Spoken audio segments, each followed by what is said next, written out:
নাম করেছি সেই সমস্ত মানুষ গাঢ় অন্ধকারময় সংসার রূপ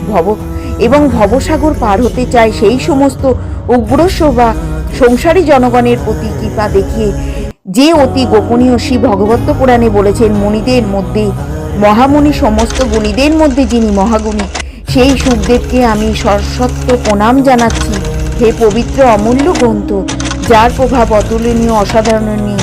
প্রভাবে যা পরিপূর্ণ, যা সমস্ত শ্রুতির সারবস্তু, যার তুলনীয় গ্রন্থ আর কিছু নেই, যা বলা হয় এক এবং অদ্বিতীয়, যা অধ্যাত্ম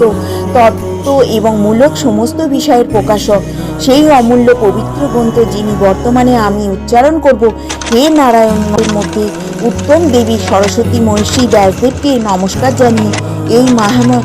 মায়াময় সমস্ত বিশ্বের সংসারে জয় করার পারা যায় এবং অন্ধকারের মূল কারণস্বরূপ সংসারের মায়াময় দুঃখ সমস্ত কষ্ট হরণ